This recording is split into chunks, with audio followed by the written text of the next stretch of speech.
control the vertigo.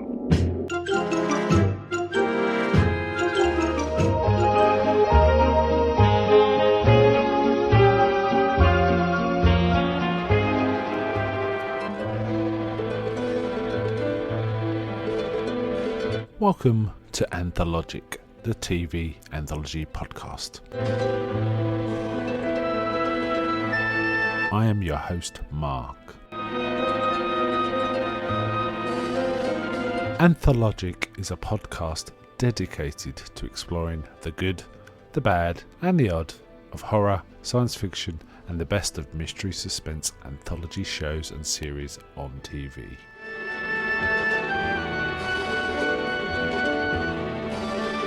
Join me as we slip through the cracks of reality to approach the extremes of experience, where we can peruse the stories and art of a sinister fairground of strange and wonderful rides. And now we go on to the show that is the focus of this particular episode.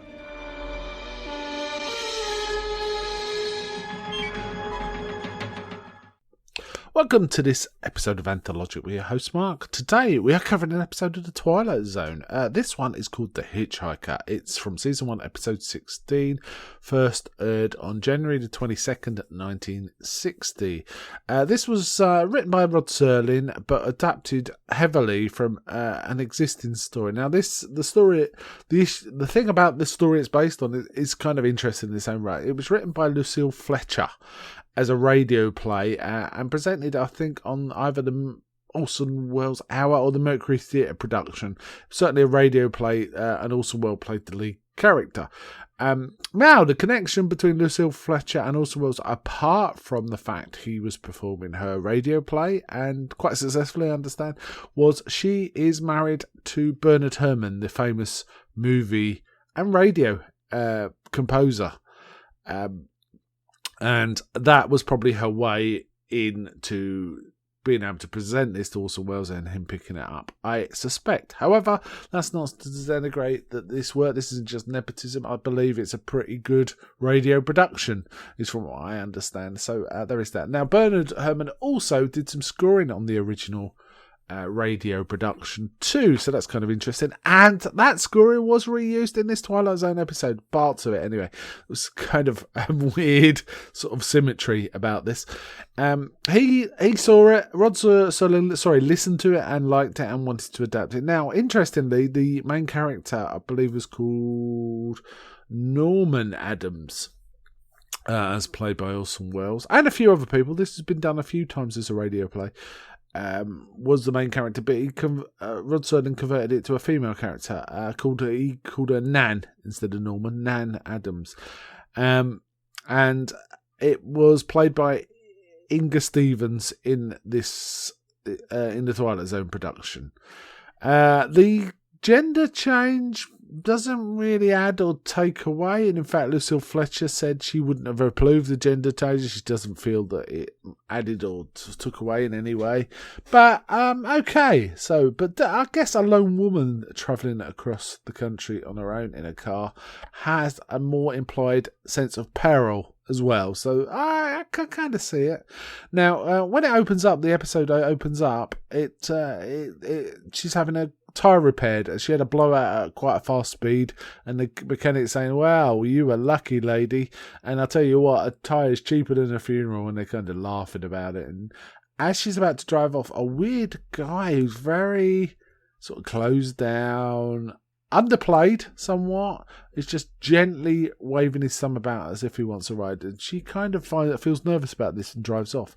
And she's driving along, and she sees him again later down, and she's kind of confused, but then she figures out, oh, there's a reason that might be. He might have got a faster car, got ahead of me, and sort of the end. But she does keep encountering him, and it's kind of an interesting take. However, I do have a few problems with this episode. It is there's a lot of internal monologuing of the woman as she's driving, and the monologuing is not great. It's kind of very purple. It's kind of really overwrought and overdone, and it's not really how a human being would think. She's thinking in metaphors and sort of weird ways that people don't think about when they're doing stuff like this. It just feels a bit hokey, actually. Now, I don't mind the monologuing. It's in the right genre and the right circumstances, right movie, right TV show.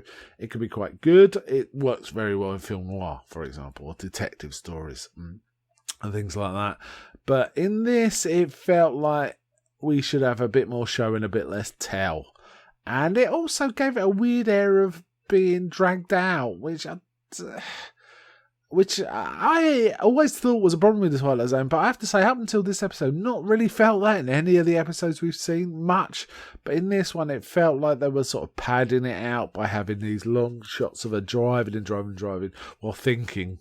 So it was a bit of a problem for me.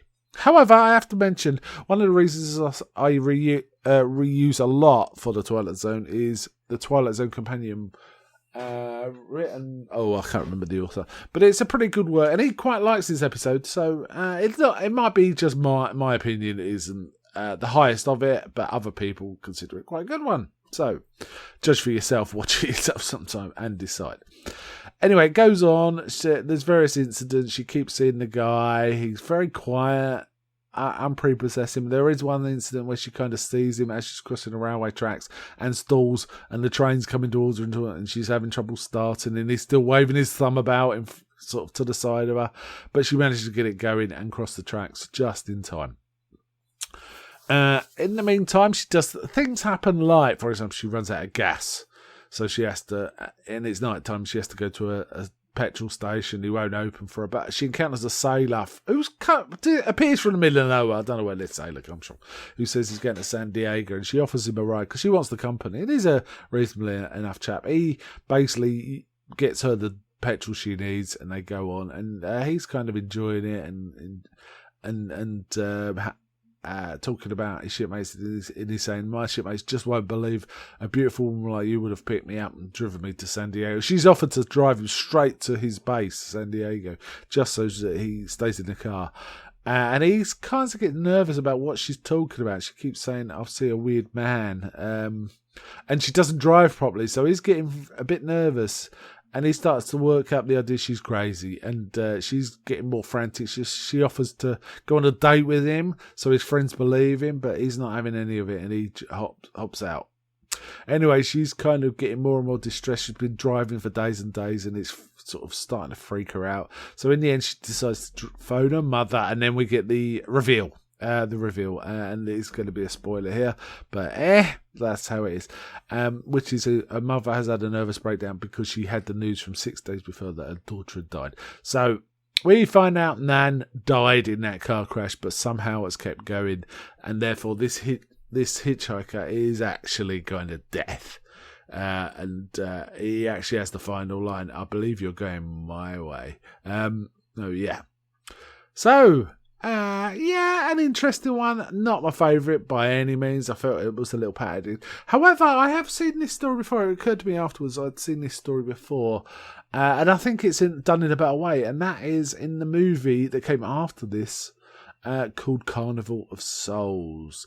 I think that came out in 1961, and in that a woman gets into a car accident, gets out, but then weird things start happening to her, and she keeps seeing a strange man observing her. But in this one, it's not a hitchhiker, it's a man with like a white face and black rings around his eyes, who's kind of ghostly and weird. He kind of looks like a George Romero zombie from Night of the Living Dead, and in fact I think that movie influenced that, Night of the Living Dead, and George Romero too.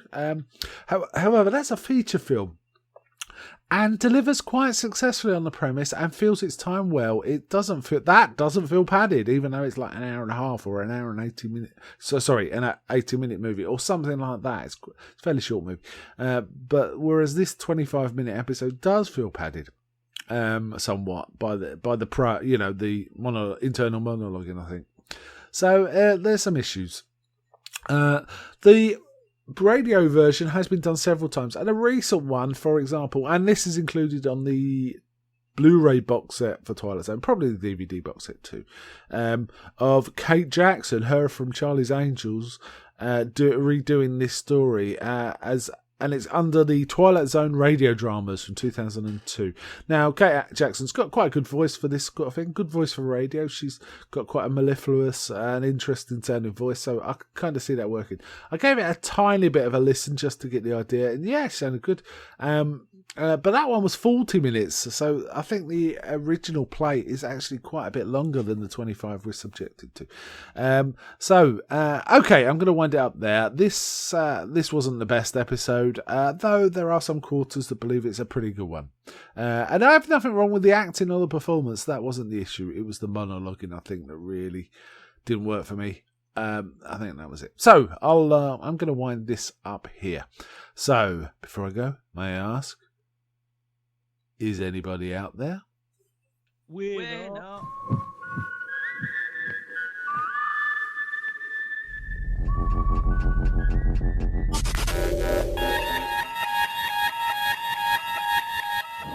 We now return control of your television set to you until next week at this same time, when the control voice will take you to